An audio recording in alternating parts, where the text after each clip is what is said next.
Ayan guys, marami pa rin bunga ang ating sugar plum.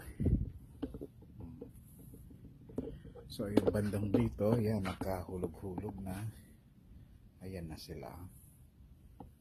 Ayan. Napakatamis po ng mga bunga niya.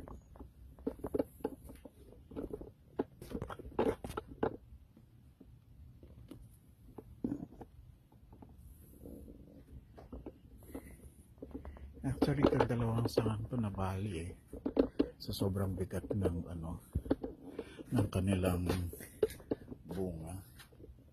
Hindi na nakayanan itong sangang to, tsaka yung doon. So, eto, nabali din.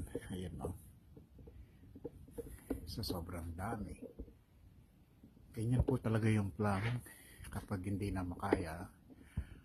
Tapos malakas ang hangin, ayan, nababali yung mga sanga. Ito po, pag ganito ay super sarap.